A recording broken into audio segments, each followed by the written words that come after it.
Ladies and gentlemen, good day and welcome to the JSW Steel Limited Q1 FY26 earnings conference call. As a reminder, all participant lines will be in the listen-only mode, and there will be an opportunity for you to ask questions after the presentation concludes. Should you need assistance during this conference, please signal the operator by pressing star and then zero on your touchtone phone. Please note that this conference is being recorded. I now hand the conference over to Mr. Ashwin Bajaj, Group Head of Investor Relations. Thank you, and over to you, sir. Thank you, operator. Good evening, ladies and gentlemen, and welcome to JSW Steel's earnings call for Q1 FY2026. We have with us today the management team represented by Mr. Jayant Acharya, Joint Managing Director and CEO, Mr. G.S. Rathore, Chief Operating Officer, Mr. Arun Maheshwari, Director of Commercial and Marketing, and Mr. Swayam Saurabh, the Chief Financial Officer. We will start with opening remarks by Mr. Acharya and then open the floor to questions. So with that, over to you, Mr. Acharya. So thank you, Ashwin. Good evening, ladies and gentlemen. Welcome to the JSW Steel call. So the global economy has been quite resilient, as you have seen, amidst the tariff and geopolitical tensions which are ongoing. The World Bank has revised its 2025 growth forecast by 35 bps to 2.9% versus its January estimate. Signing of trade deals will hopefully reduce uncertainty and improve the global growth outlook. In India, the RBI has maintained its growth projection for FY26 at 6.5%, stable versus FY25. Subdued inflation enabled RBI to front-load rate cuts, while the announcement of CRR cuts will help in further transmission of lower rates. This, along with comfortable liquidity and tax breaks, should support urban demand while the rural economy continues to perform well.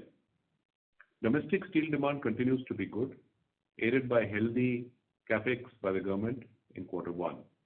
India's finished steel consumption grew by 7.9% YOY to 38.3 million tons, while crude steel production grew by 10.4% to 40.3 million. While finished steel imports have moderated, exports have fallen as well, and India continues to be a net importer. Low-priced imports remain a concern, accentuated by changes in global trade flows due to rising tariff uncertainty.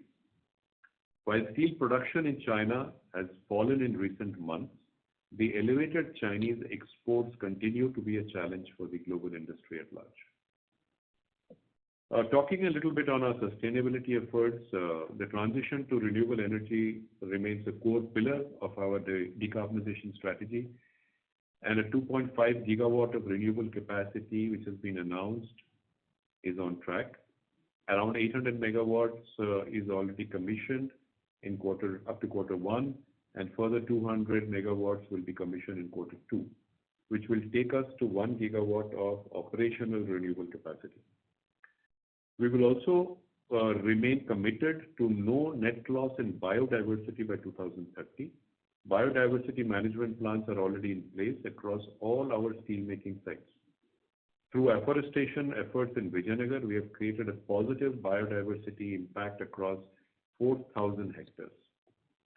Our sustainability efforts continue to gain recognition. JSW Steel has been retained in the FTSE for Good Index series, and we have improved our score this year. CDP Supplier Engagement Assessment has included JSW Steel in the A list for 2024 disclosure cycle. We have been certified as a great place to work and recognized as one of India's best employers among Nation Builders 2025. Moving to our growth strategy, our JVML project in Vijayanagar is ramping up well and produced about 0.75 million tons in Q1. We plan to commission the second converter in SMS in the Q2.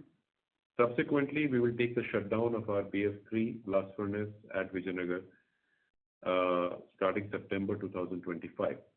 This will upgrade the BF3 capacity by 1.5 million tons.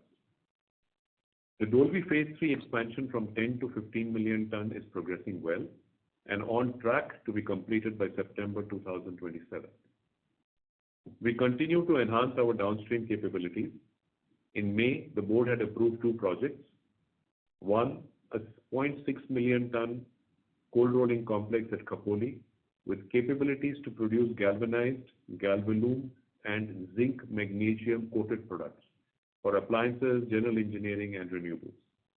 And the other 0.4 million ton continuous galvanizing line in Vijayanagar is being ordered, capable of producing advanced high-strength steel for automotive industry with tensile strength up to 1480 MPa.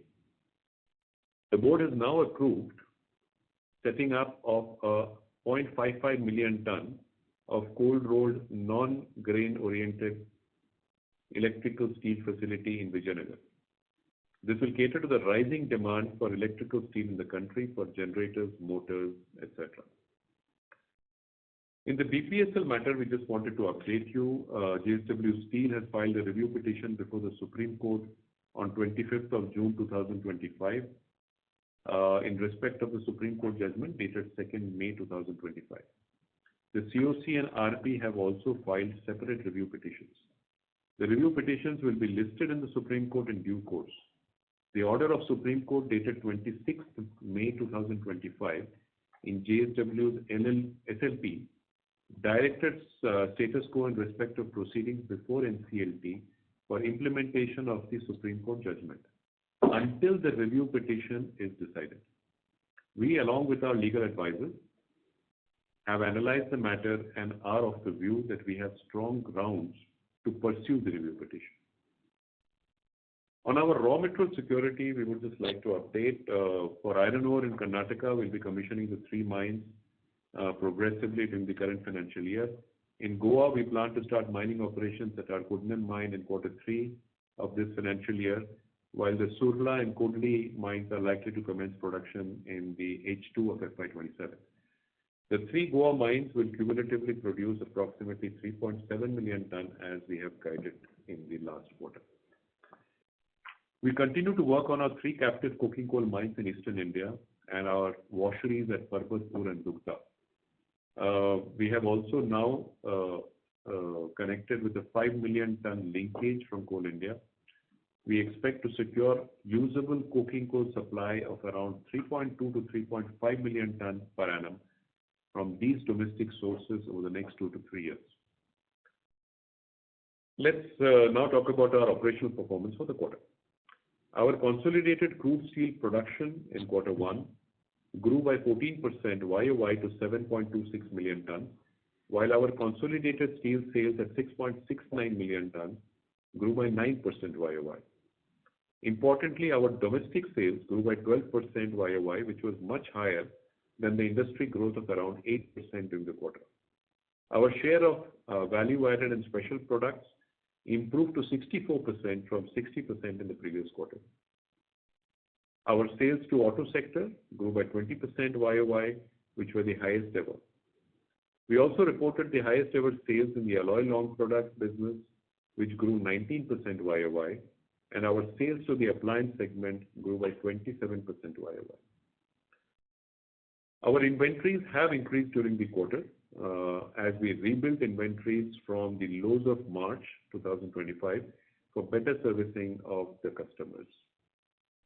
The fall in export volumes due to global challenges and ongoing geopolitical uncertainties has also led to inventory buildup. Some inventories were additionally planned to support the ramp-up of our new capacities at JVML.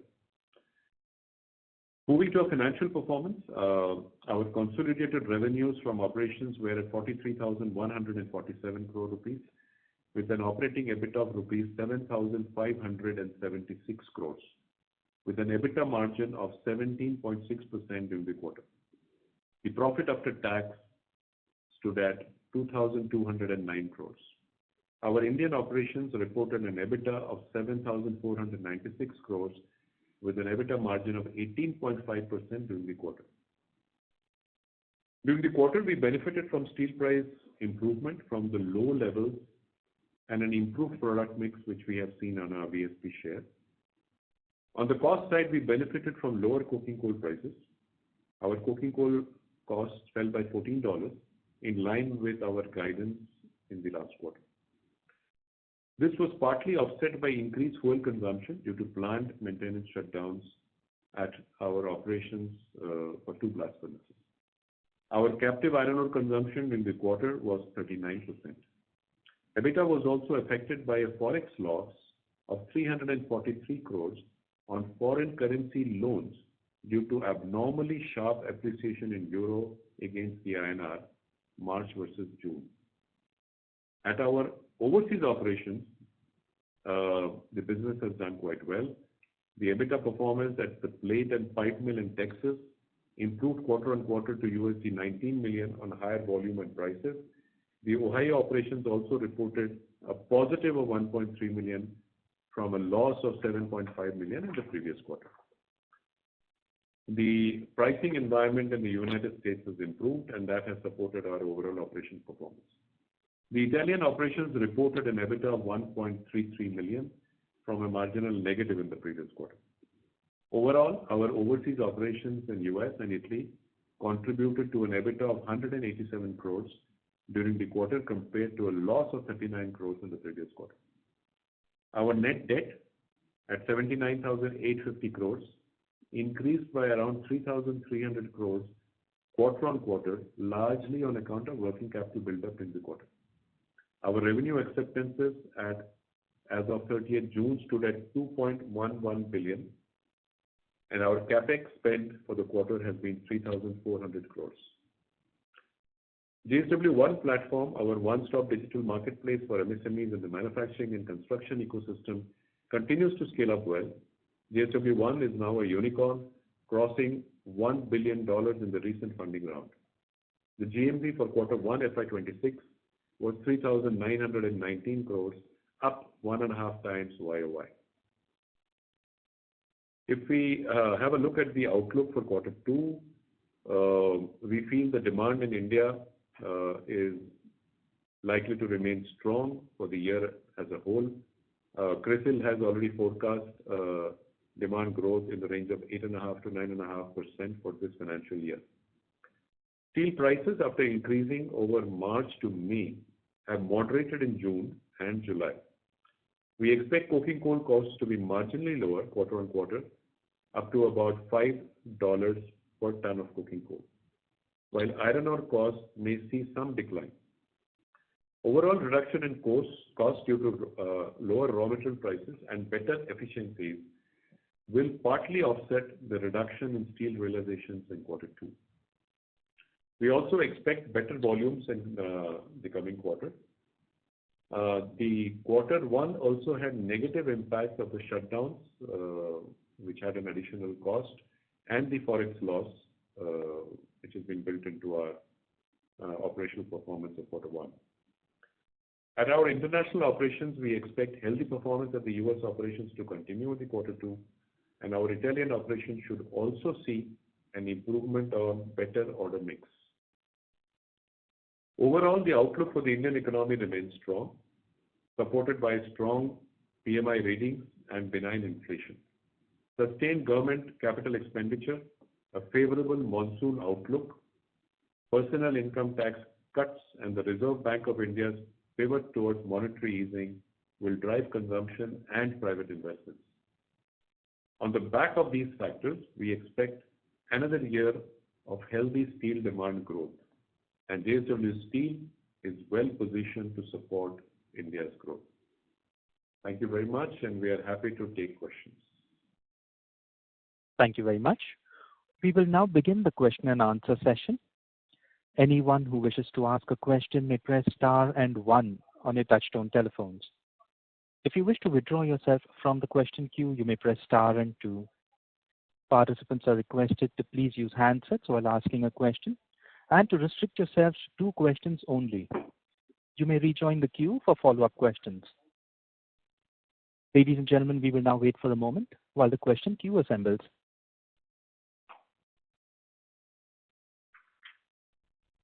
Our first question comes from the line of Amit Dixit from Goldman Sachs. Please go ahead.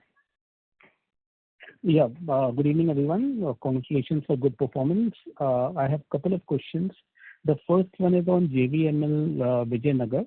So if I look at the EBITDA movement of this particular subsidiary, it has been quite sharp, of course, due to the increasing capacity utilization. Now, since the second converter is also going to be test and commissioned, so what kind of EBITDA differential we can expect compared to Vijayanagar operations, considering that this might be a little bit lower on processing cost and all? So on sustainable basis, what kind of EBITDA differential we can expect? So JVML operations, if you recall, in the last quarter also we had mentioned the overall operations will be more efficient because of the larger blast furnaces, the larger converters. So therefore, we do expect benefits on that, and that is partly what you have seen in the last quarter. Part of the benefit will flow into the next quarter. So ultimately, we expect JVML operations at Vijayanagar to be better from a standpoint of profitability versus the current Vijayanagar operation. Maybe we would see up to a 1,500 rupees further improvement on the JVML operations per ton. Okay, sir, that's helpful.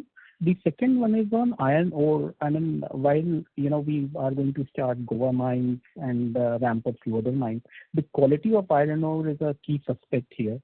So just wanted to understand whether we have imported any iron ore, and since we are going to increase capacity in near future, what kind of, how we are building the iron ore security, particularly of high quality iron ore? Hi, I'm Arun Maheshwari. So basically, iron ore definitely, yes, there are quality differentials which are available within India, and Goa iron ore is of inferior quality in terms of usage, but then we have developed the processes wherein we can use such kind of iron ore in its full strength. Also, the material will be going for our Dolby usage. So far as import is concerned, definitely for the bigger blast furnaces, we need a higher grade of iron ore.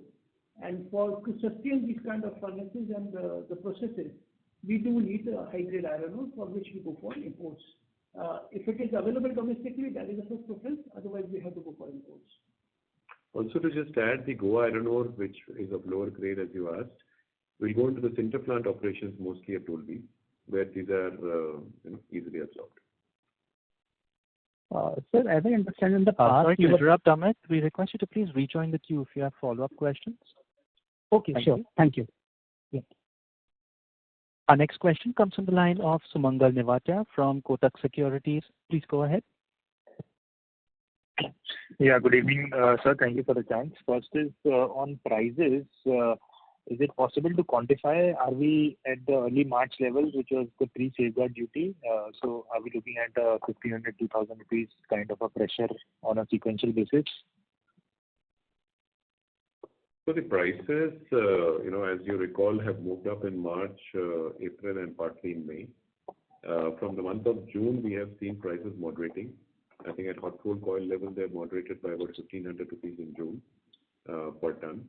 We see some softness in July as well. Primarily, these are because of the ongoing uncertainties globally. Some of the cheaper imports finding its way again into India. And the seasonal impact, basically the monsoons, which disrupt your infra and construction. Having said that, I think it will be difficult to give you a number as to what the final quarter two outlook will be. But what we can say is basically that while the prices are a little softer, I think some of the costs which we explained, shutdown costs and our operational efficiencies which were impacted will partly offset these. Lower coking coal by about up to $5 will also see costs reducing. And iron ore also we do expect some declines to come in. So they will partly offset the fall in realization. Understood. Just a follow-up, sir. Do we have any contract resets, mainly from auto, which will provide some sort of a support on the price? Automotive, the prices for the quarter one are more or less they're finalized and that has already been closed. So that was positive. Automotive works on a formula basis, and basically it will get reset again based on the pricing which is crystallized for the quarter. So I think we will see that for quarter two, how it goes. Okay. So my second question is on the slurry pipeline, if you can give us some update as to when is the pipeline expected to complete and what sort of cost saving are we expecting? This is the one which is being executed by JSW Infra now. So the progress is very well as of now. Out of total 300 odd kilometers, it's almost 190 kilometers already under the ground, and balance 102 kilometers is under progress, and it's all in as per the time schedule. And we expect it to start by March or April 2027. So it's well in time. So we don't see any unexpected delays over there. And the cost saving? Sorry to interrupt, Sumangal. We request that you return to the queue for follow-up questions. Thank you. The cost saving will be up to 1,000 rupees per ton, as we had guided earlier. On iron ore.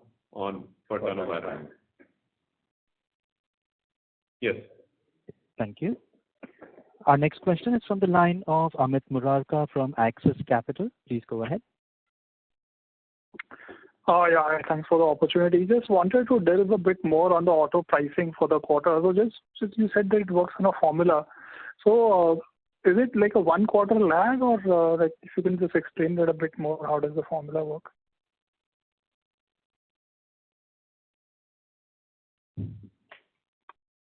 Hello? Members of management? Sorry, we just lost you a bit. No, you were asking about the formula for automotive. How does it work, right? Yeah, if you can help understand a little bit more on that. Yeah. So basically, it works on the last quarter based formula. So I think we will see a positive in terms of improvement, marginal positive over quarter one and quarter two, based on the last quarter lag.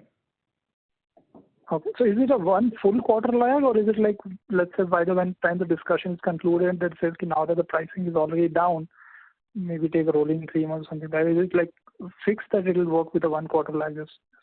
I think pricing is never an arithmetic. It works in discussion with customers. So formula is a guideline, and therefore those are closed accordingly in discussion with customers. So I can't give a comment as to exactly how it will work, but that's the basic direction. Sure. Understood. And like it will be only, only with auto customers, or is that contract also with some other customers in other segments? Just wanted to understand how much of the volume is basically protected from the recent price decline. Yeah, so basically, if there are quarterly customers where we have businesses again for a quarter, and they also have a preset clause, which may be a little different, but those are there. I think our monthly customers would still typically constitute a major chunk of our business, and that's something which will play into the cost. But roughly, I would say 2/3 is based on monthly customers. Sure. Fine. I'll come back in the queue. Thank you. Thank you. Our next question is from the line of Satyadeep Jain from Ambit Capital. Please go ahead. Hi, thank you. First question is on CAPEX or capital allocation. Wanted to understand, Dolby, the orders were placed about 1 year ago, if I'm not mistaken. Where are we in the process? When do you expect packages to arrive? And what is the expected capital cost for this project now, especially given safeguard duty? And if safeguard duty doesn't come in the form of what we are seeing in the preliminary from provisional duty, what kind of flexibility is there? Because we keep hearing from industry that we need duty for CAPEX, but the company is already ahead in the process. So what kind of flexibility is there to adjust that CAPEX in case you see something different compared to provisional? And tied to that will be from India and US CAPEX. If you're seeing demand in all this protection in US, when do you pull the trigger on, because historically there were plans to have $1 billion CAPEX in US. Is that something that's still on the drawing board depending on how situation? So just two-part question on one how to see capex in India and then on US. Yeah, Rathod here. See, as far as Dolby is concerned, it will be close to 20,000 crore investment which is planned for phase 3 there. And this whole project is on schedule. We have placed order, but we are getting ready for engineering done. And there may be some more facility added because like earlier we did not plan filter to be added. So probably we will add filter and add to this cost of 20,000 crore. Now, as far as US investment is concerned for CapEx, is also more or less on schedule. Maybe if there are at all, if there is a delay, maybe 2 to 3 months of delay, but it is on schedule. So just to add on the Dolby thing, the cost of 20,000 odd crores will be including the center plant, which was earlier about 19,350. On our Ohio operations, there is a marginal delay. Our Baytown operations in terms of expansions are on track. So Ohio, there could be 2 months or 3 months, as Rathod was saying, but I think otherwise we are good to go. And there was one more question. $1 billion in US, that's not part of the plan. So what we are doing in US is essentially quality upgrade of our plant, which allows us to produce better grades and helps with margin. But no further capital is planned to be allocated in US. Yeah. We have already given our project cost earlier. I think those you can refer to it. No, but no expansion on plate level because I think 2 years ago there was some possibility of expansion, but as of now that's not on the project. No, that's not part of our capital allocation today. Only the existing ones which we are doing at Baytown and Ohio, those will be completed. We have not planned any additional capex there. Yeah, secondly on this new iron ore project beneficiation, what is the thought process there? Where is the iron ore coming from? What kind of, because we see 1,000 crore capex outlay, but maybe just if you can provide some details on what kind of cost saving, where is the iron ore coming from for this, and this is going to be Vijayanagar. So just some more insights there, please. So there was a tender process under which Andhra Pradesh government has come up with the bidding criteria wherein people can come and set up the beneficiation plant. It's a magnified resource. There's a 5 million ton of ROM per year, which will give a produce about 1.5 million ton, and it can be upgraded up to 64% with a very low alumina and silica, which is a very complementary. Like in the earlier question, we had said why they are importing material for the high grade. So this is a substitute to high grade material that we are likely to import, and it comes up with very attractive commercials. So this setup is for that, and 1,000 crore rupees is required for the beneficiation unit. It's a JV with the Andhra Pradesh government over there. This will basically feed into our Vijayanagar plant, which is about 500 to 600 kilometers from there. And that will supplement, this high grade will supplement the Karnataka lower grade. That's the basic, I would say reason why we are into this JV.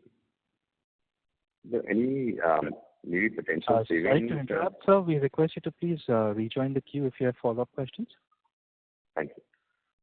Thank you. Our next question is from the line of Ashish Kejriwal from Nuvama Wealth Management. Please go ahead. Yeah, hi, good evening. Thanks for the opportunity. Sir, this quarter, is it possible to share how much blended steel price increase which in this quarter? I'm talking about Q1 versus Q4. And secondly, you discussed about HRC prices coming down in June on some softness in July. Can you please give the similar color for rebar prices? And lastly, in terms of volume, I think you mentioned that in second quarter also we can see marginal increase in volume quarter-on-quarter basis because maybe in first quarter we have some shutdown. So on the price side, I think on a blended basis, we were able to get close to 3,300 on realizations improvement, similar to what we had guided. On cost side, we've already explained to you that we had a benefit on coking coal and we had some outages on account of shutdowns that had played into our costs. Going forward, the volumes, I didn't say marginal increase, but I said the volumes would increase because the shutdowns are behind us and the JVML second converter will start. So the volumes will go up. from the quarter one to quarter two. The third question you asked was, you asked three. So, I was talking about, yeah. So on the rebar doesn't operate. Basically, there are no safeguards on rebars for long products. But right now, what you see is a seasonal impact of the market, because during this time the construction activity goes down.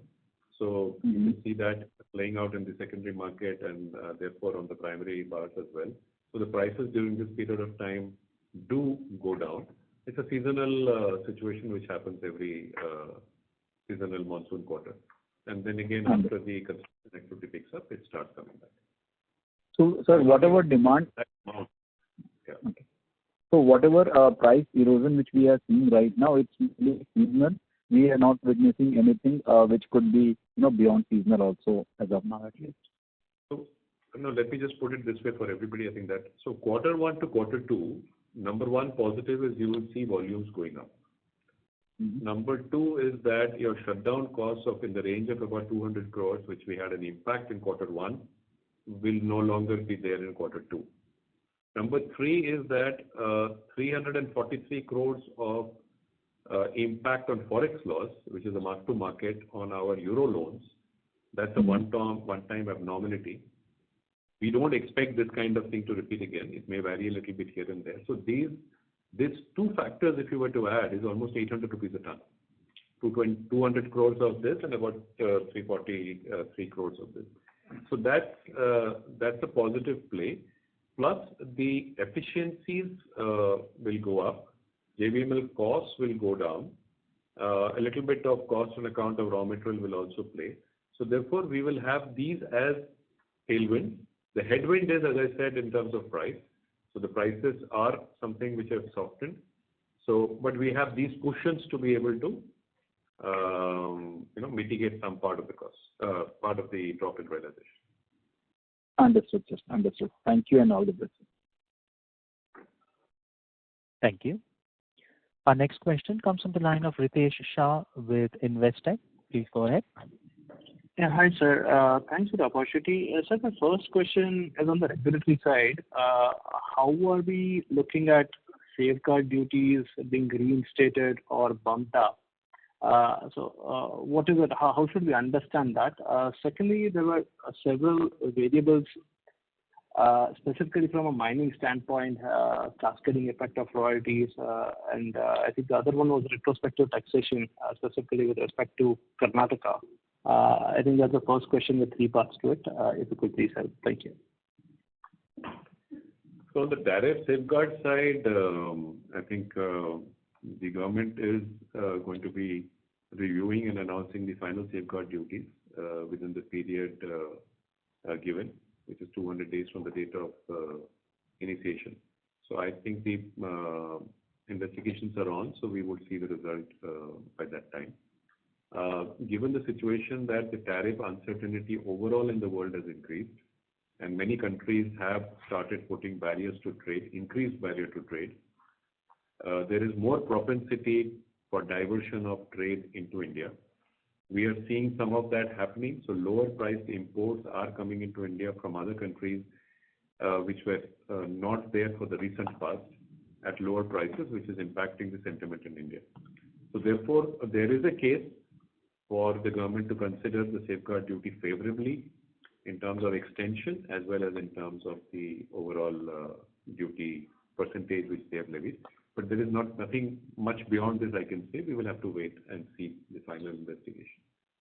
The second question which you had asked was about the mining bill. I think in Karnataka that is not yet approved, but we are auction mines, so for us, therefore the impact is not going to be much as we had indicated last time.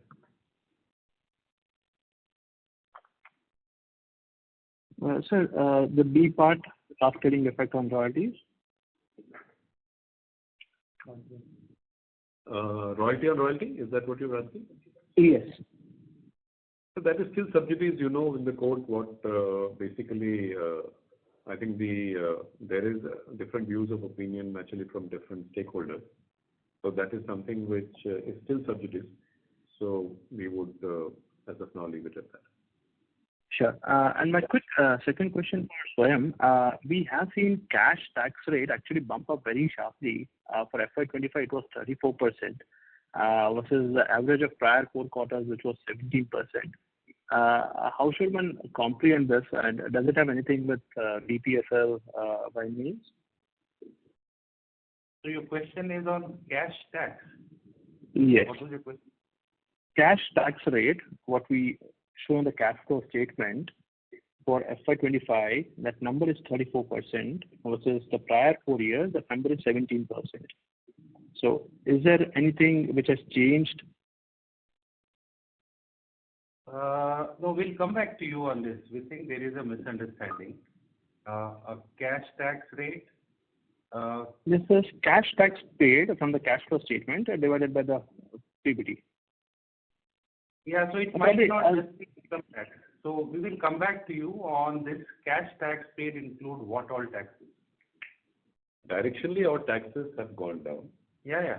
So in this quarter, our ETR is 28.4%, but our actual cash outgo is even lower. So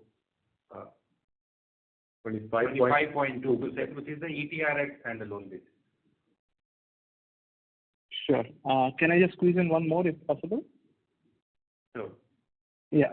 Sir, basically, if you look at last 6-7 years, the reported EBITDA, what we see around 10 to 11% of it coming from government grants. It was nearly $950. So my question is, the ongoing expansion that we have, do we have sustained incentives from the respective state governments which will ensure this 950 rupees or 1,000 rupees to actually continue going forward? So, today the good thing is that every state wants to encourage investments and have rolled out for policies for projects incentives. So I think we see that continuing in the states in which we are investing. So yes, that would continue. The schemes may be different, but yes, that will continue in some form. Sure. Thank you. Sure. Thank you so much. All the very best. Thank you. Thank you. Ladies and gentlemen, if you wish to ask questions, you may please press star and 1. Our next question is from the line of Vikas Singh from ICICI Securities. Please go ahead. Good evening, sir, and thank you for the opportunity. So my first question regarding this news talks about the 040 tariff on the steel product in India, US. Though it is not finalized yet, but just wanted to understand that have you heard anything, and if it is 10 to 15%, would it make feasible for us to export to US? So it's too early to really comment on that. We also understand from the media what you are understanding, but we will wait for the final deal to happen. But historically, our exports from India to US in steel has not been much. And because you have, in addition to these tariffs, you have safeguard duties, you have anti-dumping duties, and you have some CVD as well on product-to-product basis. So there are very few products actually left, where the advantage will be there. But yes, what you are asking is a relative disadvantage versus a relative advantage. So I think once the duties are crystallized, we'll see. But I also understand that steel and aluminium is going to be treated a little differently in US. So we'll have to watch out how that comes. Understood, sir. So my second question pertains to our volumes, basically. We met 21% of the overall guidance, and we are going to have a shutdown in September in the Vijayanagar. So how should we look at, is there any risk to our current guidance? No, there is no risk to the volume guidance. Our shutdowns are already over. We've taken plant shutdown. Yeah, please go ahead. You asked about the plant shutdown. As far as the shutdowns of Dolvi and BPSL are concerned, which we took in the last quarter, they are over, and those operations are stable. As far as the BF3 shutdown is concerned, which is in Vijayanagar, that is already built into our plan of whatever guidance we have given. So we do not see any impact. Noted, sir. Thank you. Thank you. We have our next question from the line of Pallav Agarwal from Antique Stock Broking. Please go ahead. Yeah, good evening, sir. So, I just want to understand on a consumption basis, what was the coking coal cost this quarter? Because is it closer to the spot prices now, or we still have some scope for further cost reduction next quarter? Yeah, it is closer. The number would be closer to 160 CFR basis. But I think what you need to see that prices have become more or less stable in the last month or so. So maybe the benefit which will accrue in quarter 2 will be between $0 to $5. Sure, sir. So up to $5 benefit we could expect in the quarter 2 versus quarter 1. Okay. And in terms what we told you is about the blended one, but I think on a PLV basis the prices have stabilized. The number which we told you at 160 CFR is on blended basis. Sure. All coals are together. Yeah. And so on our captive, coking coal mines, so especially the ones in India. So what kind of timelines and potential cost savings can accrue from these? So we expect that both the washeries at Dugda and Parbatpur should start operating in H2 of FY27, somewhere around end of third quarter or beginning of fourth quarter is what we expect it to start. The total production we expect on a full scale basis about 2.5 to 3 million tons to start with as a coking coal. And definitely domestic sourcing is always will be slightly more cheaper as compared to today's price regime as well. So in any which case it would be beneficial.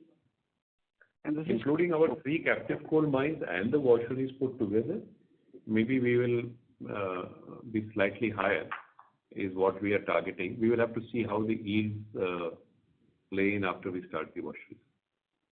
Sure, sir. So this 2.5 million ton is clean coal. Yeah, 2.5, it could be 3 million clean coal, usable coking coal. Sure, sir. Yeah. Thank you so much. Thank you. Our next question comes from the line of Rajesh Majumdar from B&K Securities. Please go ahead. Yeah, good evening, sir, and thanks for the opportunity. So I had a question. You've announced the acquisition of a company which owns land in Odisha. So can we get some color on the greenfield project in Odisha now in terms of timelines and what is the exact kind of investment that we are planning? Because we know it's 13 million tons in phases. So some color on that? You're talking about the land which we have yes. Now. Yeah, so this is just a land which we are purchasing, close to 900 acres of land in Odisha, which we are acquiring for any future expansions which we may have. Yeah, I mean, your greenfield growth in Odisha plan. So is there some relation to this in terms of the land acquisition, and when can we see some capex announcement on this? No, greenfield is already going on. Our Paradip project at Jagatsinghpur is already, the slurry pipeline is on track. The pellet plants which are being put up there is on track. We will take up the next phase in terms of steel production. As we decide, we will announce those. But those will come at the Paradip site. This particular site is a different site, and we were getting 900 acres of clean piece of land. So that is why we have acquired this for any future expansion which we may have. But nothing decided as of now. Okay. And so my next question is on BPSL again. We know that these kind of judiciary positions can take time in India. So will it hamper our capex in terms of a brownfield expansion in BPSL? Do you foresee any kind of delay in that going forward? In our 50 million ton outlook, which we have given of capacity up to 2030-31, BPSL was not part of the brownfield expansion which we have taken into account. So therefore, it will not impact our targets which we have given. And the 0.5 million ton will be on track? That 0.5 million we will take a view. That is the only one which is basically to be decided after the Supreme Court decisions are behind us. So if at all there could be a slight risk of delay in the point size, nothing more than that. That's all. Correct. You're right. Thanks. Thank you. To ask a question, ladies and gentlemen, you may press star and one. Our next question is from the line of Vedant Sarda from Nirmal Bang Securities Private Limited. Please go ahead.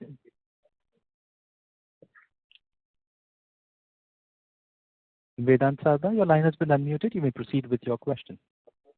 Sir, am I audible? You are audible. You may proceed. So I want to understand that in Q1 FY25, we have mining premium and royalties of 3,200 crores, and it is 1,860 crores in the current quarter.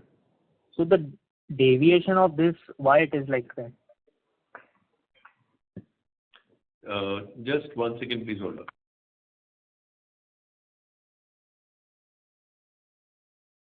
There are two things in this. One is that our Odisha volumes have moderated, and the second one is the surrender of the Jajang mine.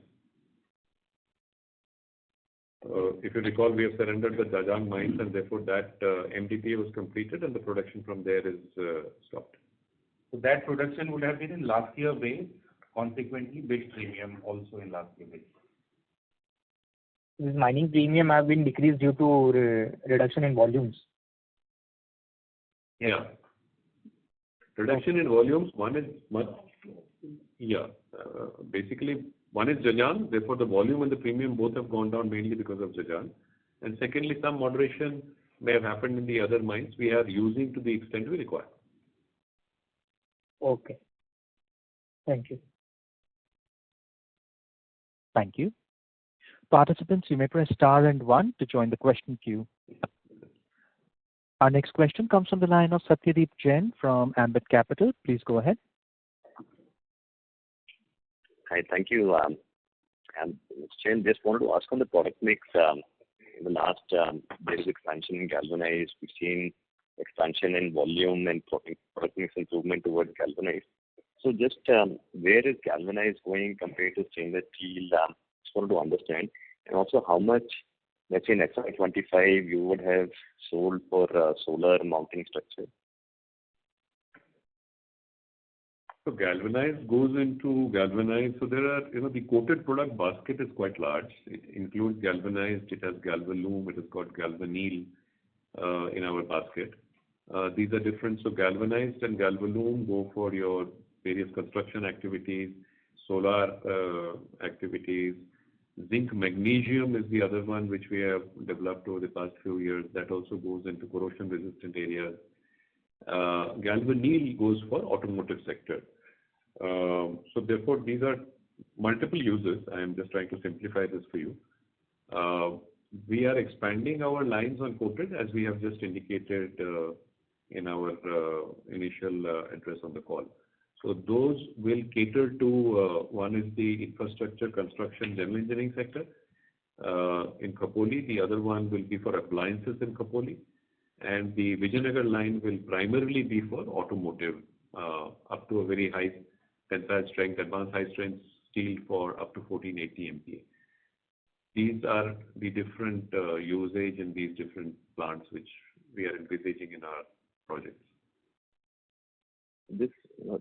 Some of these products are also competing with stainless steel. So is it some kind of life cycle cost analysis? Why are these products finding application in certain applications versus stainless? Just want to understand because they would be substitute in certain applications. And also how much, maybe if you can quantify of the total volumes of how much did go towards solar mounting structure in FY25? Any material or not? We won't have the data offhand on how much went into solar mounting structures, but we are the largest suppliers to the solar, renewable energy side on the solar energy basket. On the stainless steel side, it will be difficult to comment, but I think what you would see is that stainless is also corrosion resistant. Galvanized is a different structure. Zinc aluminum or zinc magnesium coating also has a corrosion property naturally. The cost and the pricing points for these are different. The applications could be different. So they go into probably different zones.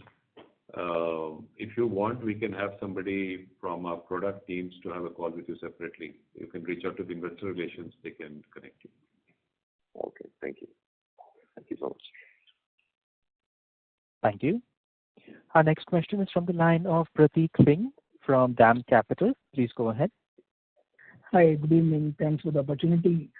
Just a bit more clarification on the beneficiation plant in Andhra. So what kind of capacity are we talking about, or are we still at the drawing board stage? Given that, as you mentioned earlier, we would be mining around 3 tons of ore per ton of high-grade ore. How are we looking at costs there, and any technology partners that we have signed up for this? So the total production of ROM run of mine will be 5 million ton per year, and the output will be close to about 1.5 million ton out of this.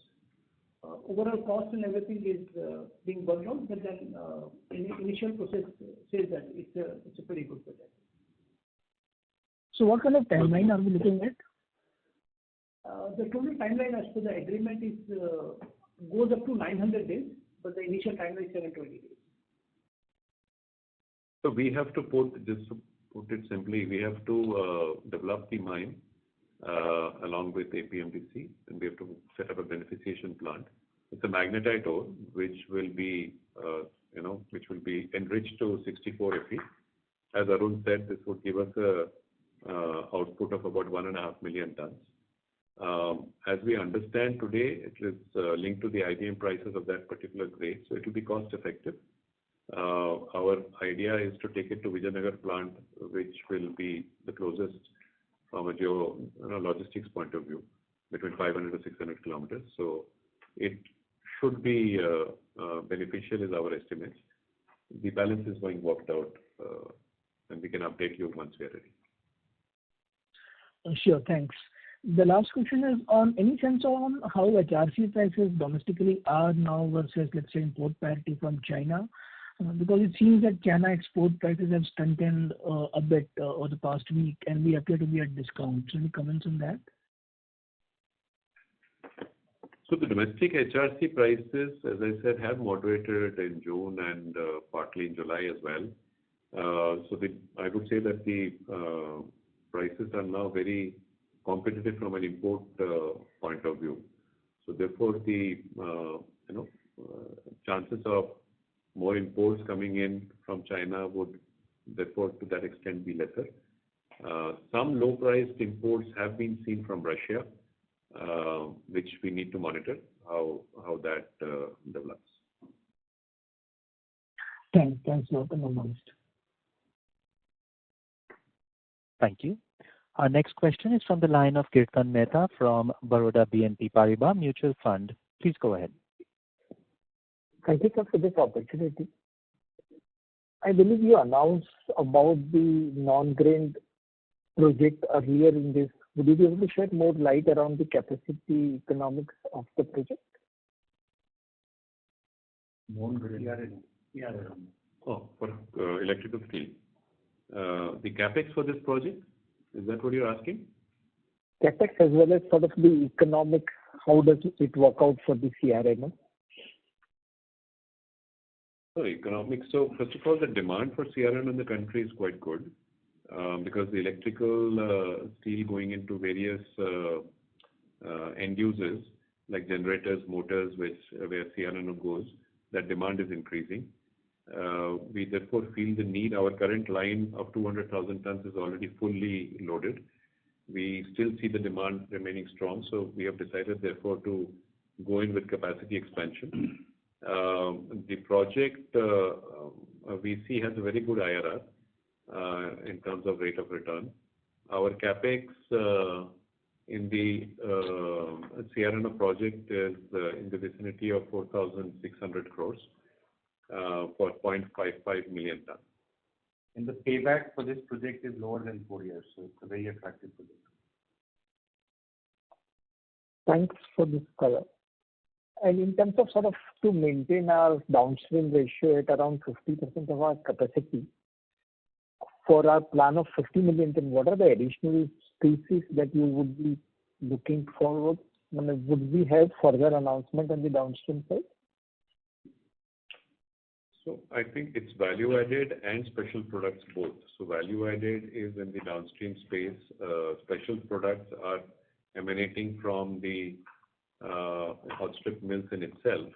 So various advanced high strength steel which go for various application in the hot form itself is also a part of that. Our Dolvi facility, which will be a 2,600 mm wide kind of a mill, will be able to penetrate into the plate market with those kind of special products as well. So you need to consider the VASP in totality. But we'll keep updating you on our downstream expansion as we do any. As of now, we are about 13.5 million ton of downstream, including our plate facilities, out of our 34.2 million ton capacity in India.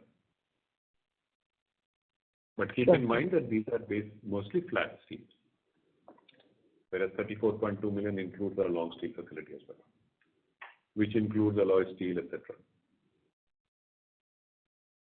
Right, sir. Thank you. Thank you. We have Rahul Bora with SBI Pension Fund with the next question. Please go ahead. Hello, am I audible? You are audible, sir. You may proceed. Yeah, thank you for the opportunity. Just one small question. Could you please spell out the inventory numbers for the current quarter, the volume number? Total inventories have moved up by about 400,000 tons on account of the reasons we explained in our call address. This is quarter on quarter, right? Yeah, quarter. On an overall basis, it will be in the range of 2.3 million, including our semi-finished goods, work in progress, and finished goods put together. Okay, thank you so much. Thank you.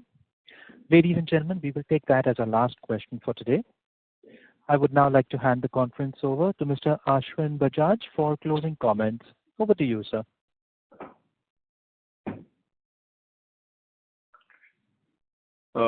Just to reiterate, we continue to remain positive on the outlook for quarter two with respect to volume, as the shutdowns are behind us and the converter to our JVML will start operations. Overall, for the year, we see a growth between 8 to 9% in India, so the demand growth on a higher base continues to be strong. Basically, we see that JSW Steel with its capacity is very well positioned to meet this demand growth in India, and we look forward to any kind of questions which you may have. You can reach out to our investor service. Thank you. Yeah, thank you everyone for joining, and have a good weekend. Bye. Thank you. On behalf of JSW Steel Limited, that concludes this conference. Thank you all for joining us. You may now disconnect.